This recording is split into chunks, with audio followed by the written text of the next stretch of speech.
My name is Holt. I'm 31 years old, and for 3 years I had made my living fixing broken furniture because a mended chair stays where you leave it, which is more than I had ever learned to expect from a person. I restore antique furniture in Minneapolis, in a narrow rented workshop off a frozen side street where the radiators knock all winter and the smell of hide glue and shellac has soaked so far into the brick that I think it will outlast me.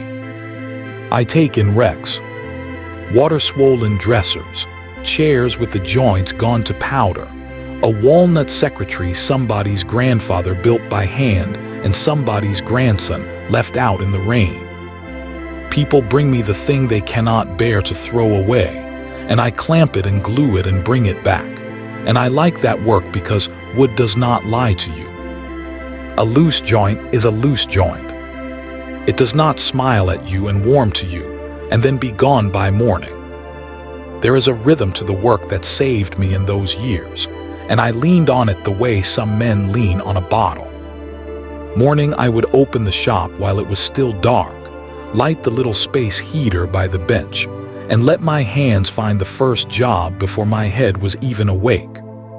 Stripping old finish, cleaning 100 years of grime out of carving with a brass brush and a toothpick, mixing hide glue in a warm pot until it smelled like the inside of every old thing I had ever loved.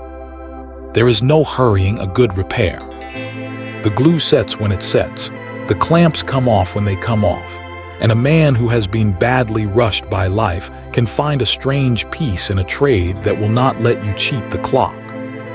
I did the same 40 tasks in the same order every day, and the sameness held me together, one joint at a time, when nothing else would. I know how that sounds. The truth is I have been this way as long as I can remember. I grew up without a place that stayed a place, one rented room to the next, a new town every year or two, a father who chased the work and a mother who chased him, and I learned early not to hang anything on a wall I would only have to leave. I was the new kid so many times I quit learning the names, because a name was just one more thing you packed. By the time I was grown, I did not know how to be a person somebody kept, and I had never once had proof that anybody would. I came up out of all that with nothing but a trade and a debt I had been chipping at for years, $1 at a time, the ordinary hole a man digs when he starts with less than nothing. So I did the sensible thing. I decided it was safer to keep everyone at exactly arm's length, close enough to be polite, far enough that no one could ever get close enough to leave. So when the debt finally forced me out of my apartment, and I answered a roommate wanted ad for a small rented house on the north side, I was not looking for a friend.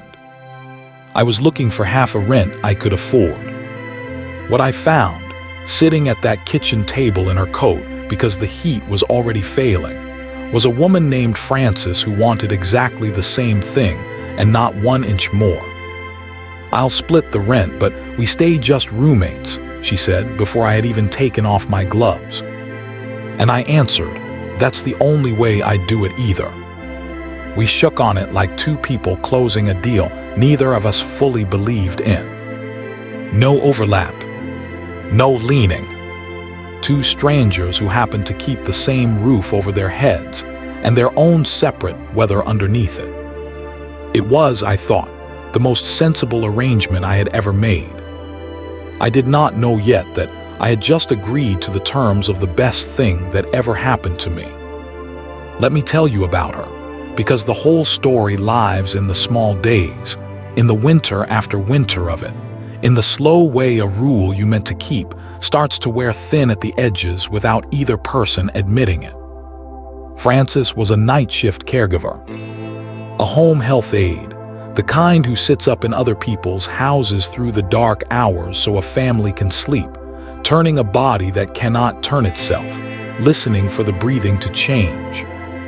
She worked the 11 to 7 at a memory care place across the river 3 nights a week, and private overnights the other nights, more hours than a person should carry, and I understood within the first month that every dollar she made went one direction.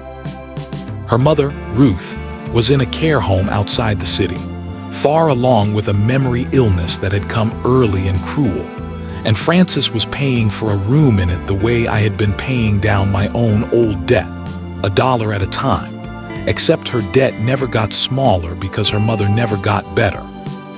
She was 34, and she was pouring her whole life into a well with no bottom, and she did it without once asking for a thing. I learned all of that slowly, in pieces, the way you learn about a person you have agreed not to know. A prescription bottle on the counter that was not hers, a name I did not recognize, Ruth, penciled on the memo line of a check I saw by accident. A photograph she kept face down on the little table by her door, which I understood later was her mother from before, a woman with Frances's exact chin, laughing at a camera in a summer that was gone. Frances never volunteered any of it. When I finally asked, careful, what she did on her nights off, she said she drove out to sit with her mother even though her mother did not know her, because the illness had taken the knowing but not, she believed, the feeling of not being alone. She said it plainly, without asking me to be sad about it, and then she changed the subject, and I let her, because I understood a person guarding the one wound that ran all the way down. I had one of my own. We were, at first, exactly the roommates we had promised to be. She came in at 7 in the morning gray with tiredness as I was leaving for the workshop, and we would trade the house like a shift change, a nod in the hallway, the coffee left warm on purpose but never mentioned. She slept days behind a closed door with a fan running against the light. I worked. We split the utilities down to the cent and left each other's mail in 2 neat piles and did not knock. For a long time the rule held, clean as a good joint. But a house in a Minnesota winter is a small thing, and 2 lives cannot share one without touching. The first crack was nothing. A frozen pipe under the kitchen, the 3rd week of January, water spreading dark across the floor at 6 in the morning as she was coming off a double, and I was tying my boots. And instead of standing there being strangers about it, we got down on that cold floor together, her still in her scrubs, and we found the shutoff and mopped it, and I thawed the pipe with a hair dryer while she held the light. And somewhere in the middle of it she started laughing, this cracked, exhausted laugh, and said we made a decent emergency crew for 2 people who barely spoke. And I laughed too, which I had not done in front of another person in a long time, and then we both went quiet like we had broken a rule, which we had. After that the wall between us got a door in it, and neither of us said so. I started fixing things. That was how I let a person in, I think, the only way I knew. Her door hinge screamed, so I fixed it while she slept. The kitchen chair with the wobble that had annoyed us both for a month. I took it to the workshop and rebuilt the joint and brought it back and said nothing. And she sat in it that night and rocked it once, testing, and looked at me across the room with something careful in her face and said, "You didn't have to." And I said, "I know." And that became a language between us.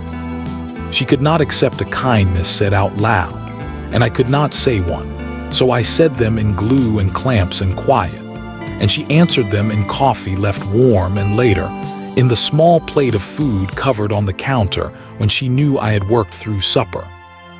It became a whole vocabulary, that wordless trading, and I got fluent in it before I ever admitted I was learning it.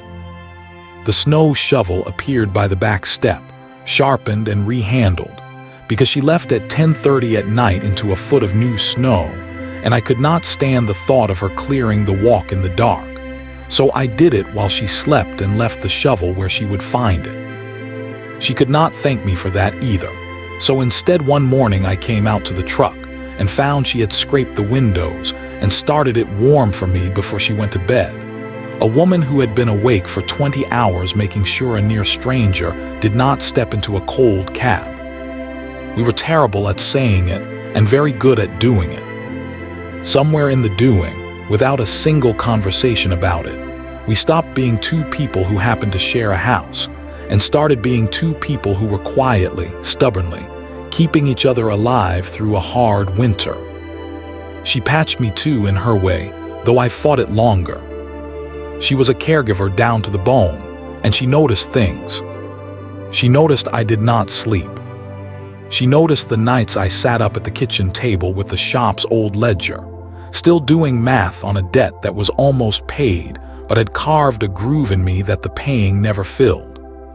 She never pried. One bad night near the end of that first winter, she found me there at 2 in the morning, and she did not ask. She just sat down across from me in her coat, home from a shift, and she poured 2 glasses of the cheap wine she kept for exactly never, and she said, "You don't have to tell me." And because she said I did not have to, I did. All of it. The moving, the rooms that were never mine, the family that came apart, the plain fact that I had never been someone a person stayed for. She listened the way she must have listened to 100 people in the dark, without flinching, without fixing. And when I was done, she said only, "So that's why you keep everyone across the room?" Not a question. And I said yes. And she said, "Me too," and did not explain, and we let it sit there. 2 people who had each decided the safest distance from another human being was arm's length, sitting closer than arm's length at a kitchen table at 2 in the morning. Now the chair. I have to tell you about the chair, because it ran under everything like a current, and I did not understand for the longest time what I was really building. I found it that first winter at an estate lot. I bid on for the good pieces, and it came in the bottom of the load like an afterthought, an old rocking chair broken almost past saving.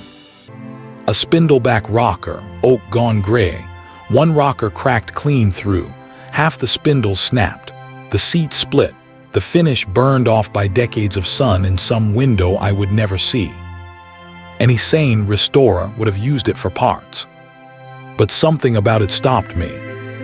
It was a good chair once, made by a real hand, the kind of chair a person is rocked in as a baby and rocks their own babies in later, and it had been loved to death and then abandoned, and I could not put it in the parts bin. So I set it on the bench in the corner, and I started giving it my off hours, the slow way, no clock on it. A rocker is a hard thing to rebuild. The whole life of it is in the curve, in the balance, and if you get the arc wrong, it will not rock true no matter how pretty you make it.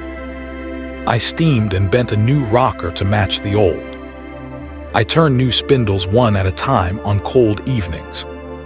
I worked on that chair across 2 winters, and I did not know why it mattered so much, only that on the nights I could not sleep, going out to the shop to fit one more spindle was the closest thing I had to prayer.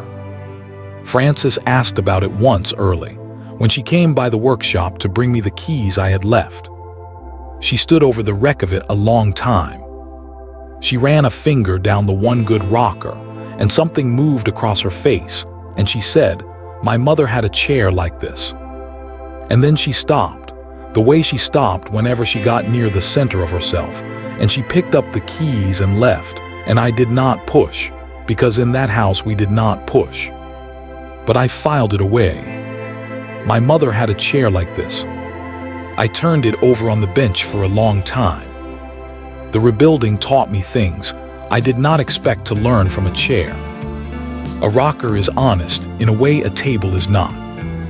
A table you can fudge, shim a leg, hide a bad joint under a runner, and it will stand there lying quietly for years. But a rocker has to move to do its one job, and every flaw you leave in it shows up the instant it starts to rock. Get the 2 runners even a hair different, and it will crab sideways and knock. Get the balance point wrong, and it will pitch a person forward or trap them tipped back. I spent evenings just holding the 2 rockers side by side against the light, sighting down them, sanding a whisker off one and checking again, chasing a curve that had to match a curve some other man had cut by feel 100 years before me. I was learning patience against my own grain. And I was learning, though I would not have said it that way then, that the things built to hold a person are the things that have to be able to move. The winters went by like that, 2 of them 3. Time skips when your days are all the same shape. Francis and I built a life in that little house that had no name for itself. We were not a couple. We had a rule about that, a real one, spoken at a kitchen table and honored. But we cooked on Sundays. We drove each other to the doctor. When her car died in a February cold snap, I fixed it in the alley with my hands going numb.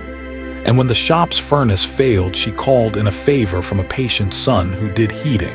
And neither of us kept score, which is its own kind of dangerous when you have both sworn never to owe anyone anything again.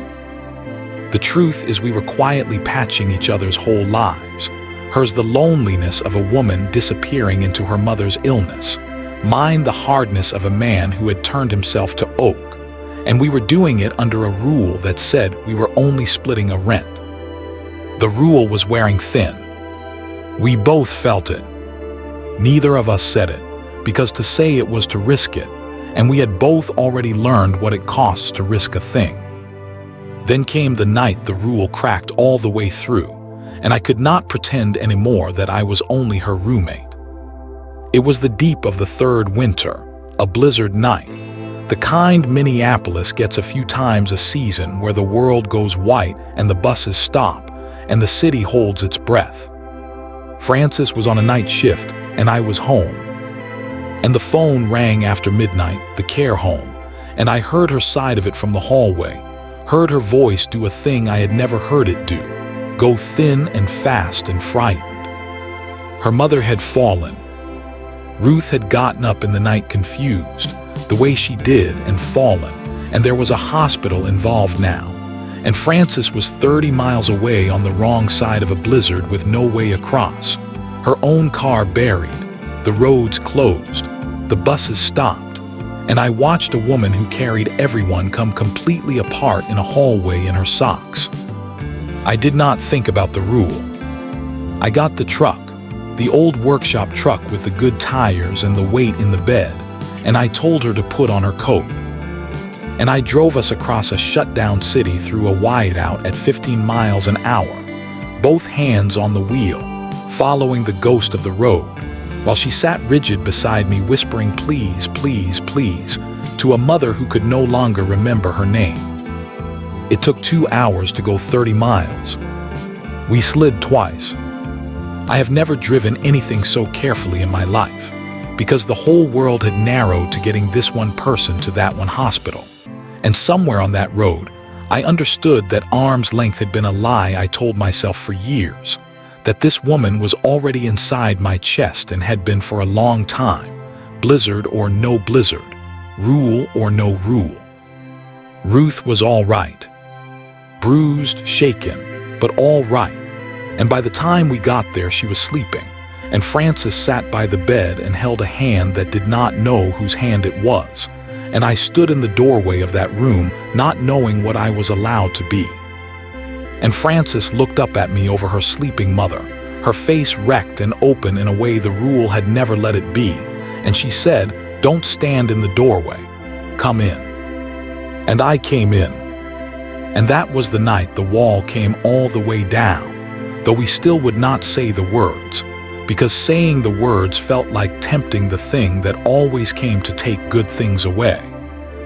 On the way home, stopped at a light that was still dark and swinging in the wind, she fell asleep against the truck window mid-sentence, worn all the way through, and I drove the last few miles slow and quiet so she could have them.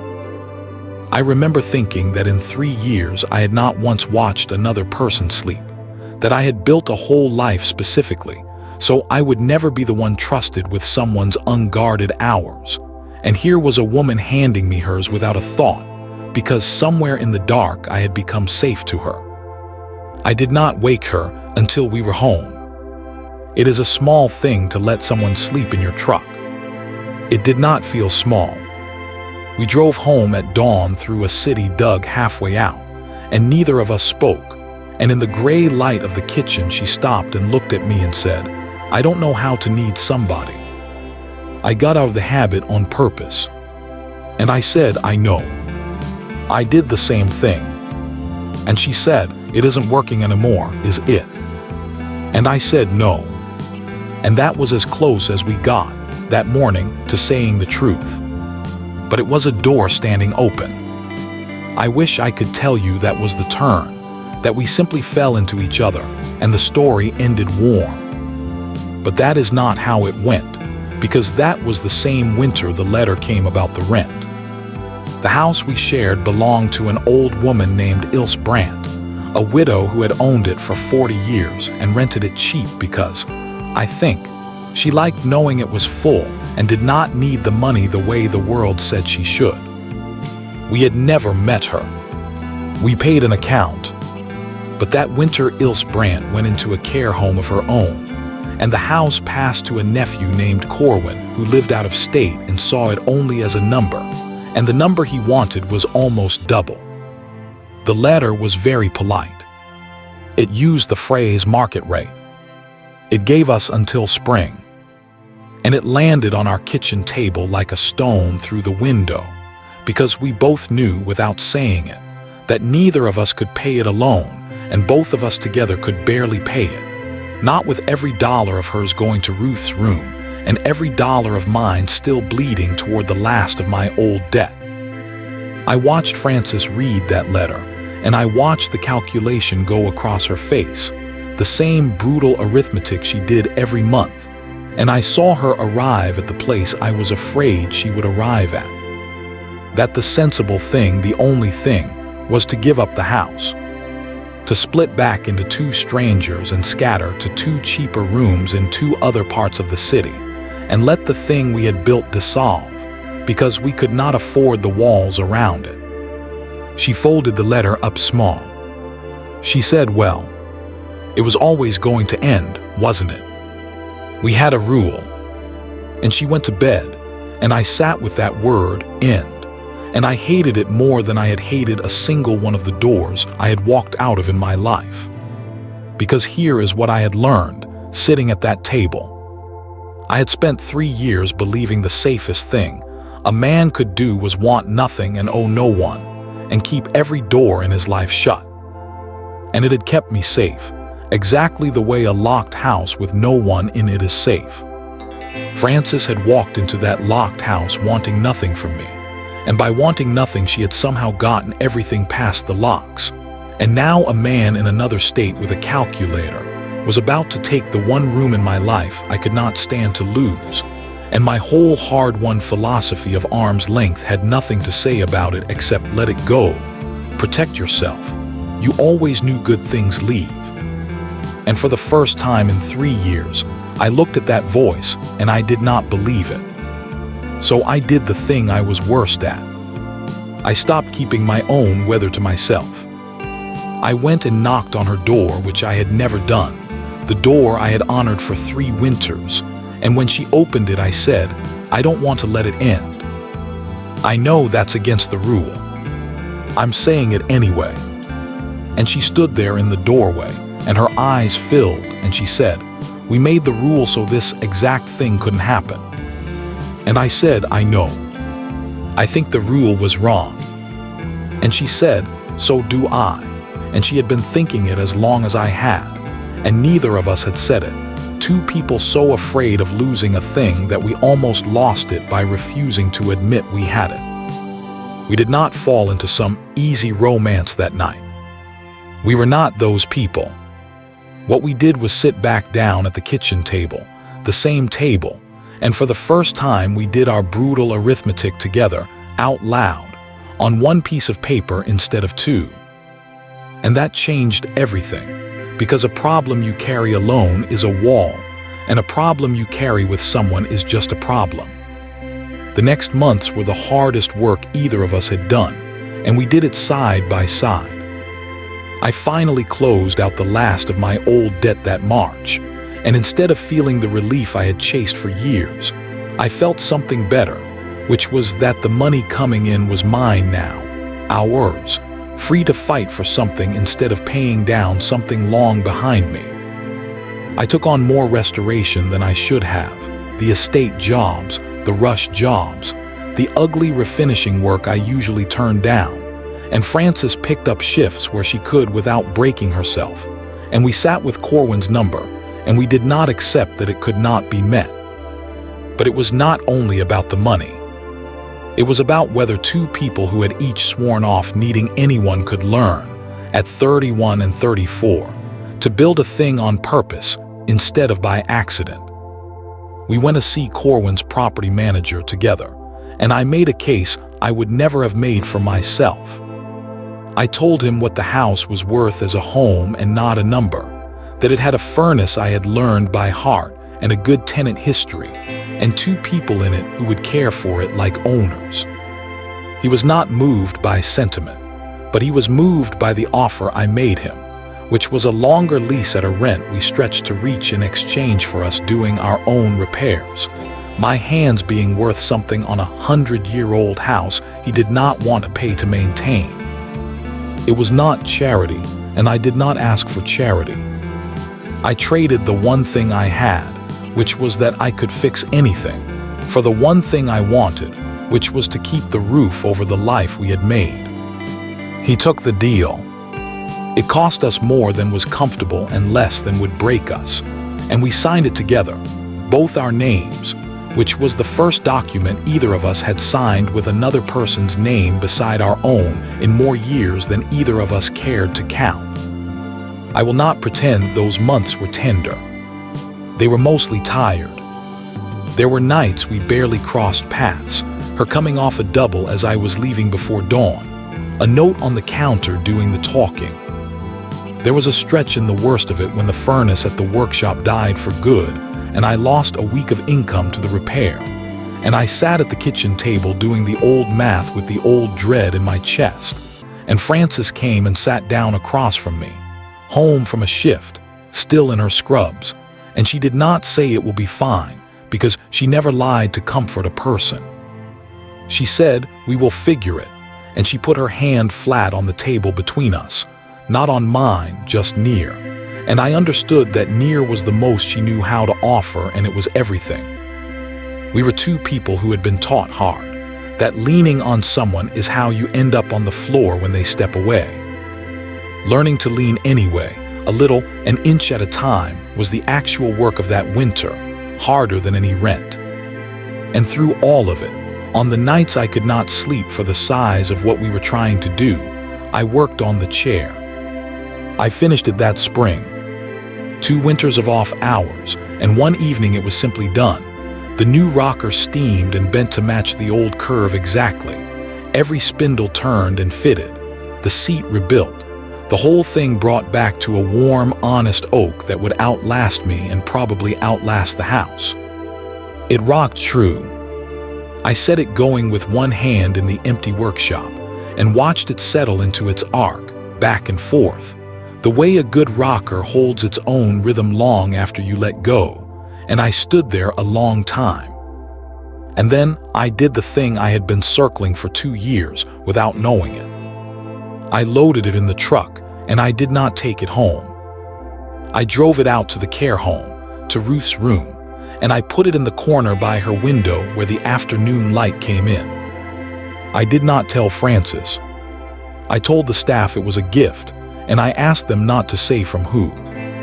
I just wanted Ruth to have a good chair to sit in, a chair a person could be rocked in, because I had learned from Frances that the last kindnesses you do for someone who cannot remember them are not for their memory. They are simply for them, in the moment, whether they hold on to it or not. Frances found out 3 weeks later, on a visit, when a nurse mentioned that the man who came by had built the rocking chair her mother would not get out of. And she came home that night, and she stood in the kitchen with her coat still on, and she could not speak for a while. And then she said, "My mother had a chair like that. When I was small, we lost it in the bad years, when the money for her care ate everything. We sold what we had and the chair went with it, and I have never stopped being sorry. And you built her another one, and you didn't even." And she stopped because she was crying now, the way she never let herself, and she said, "Why? Why would you do that?" And I told her the truth I had been 3 years learning how to say. I said, because somewhere on that bench, I stopped rebuilding a chair and started rebuilding whether I believed in people again. And you're the answer. You walked into my locked-up life wanting nothing, and you're the reason I can want something again. The chair was for your mother, but I built it because of you. She crossed the kitchen. She was not a woman who crossed rooms, and neither was I, and we had spent 3 winters keeping the width of one between us on purpose. And she put her arms around me, and I put mine around her, and the rule we had made at that same table 3 years before, the rule that had kept us safe and kept us strangers, finally and completely broke, and neither of us reached to save it. It was only a kiss, and it was quiet, and it was the loudest thing that had ever happened to me. 2 people who had each decided the safe distance from another human was arm's length, closing the last of it on purpose, in a kitchen, in a house we had just fought together to keep. We kept the house. I want to say that plainly, because for a long time in my life the stories all ended the other way, with the good thing lost, and the man alone congratulating himself on how safe his emptiness was. We kept it. The lease held. My hands paid the difference the money couldn't, up on ladders in the summer, under the sink in the winter, and Corwin got a house maintained for free, and we got to stay. And it turned out that the thing I had built my whole hardened identity around, that I could fix anything, was the exact thing that saved the one thing I could not bear to lose. There is a justice in that I still turn over some nights. Ruth passed the following winter, gently in her sleep, in the good chair by the window as it happened, an afternoon nap she did not wake from. I was glad, in the way you are glad about a mercy, that the last chair she knew was one built by a hand that loved her daughter.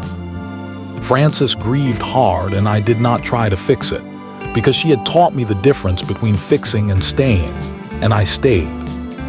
We brought the chair home after. It sits in our front room now by our window, and some evenings Frances sits in it and rocks and reads, and some evenings I do, and it holds its rhythm the way a good rocker does, back and forth, long after you let go.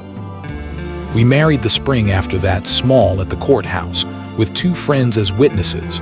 No aisle, no crowd, nothing to prove. We had both learned to distrust the big public version of love, the loud kind that makes its vows in front of a crowd, and is nowhere to be found when the pipe freezes at 6 in the morning.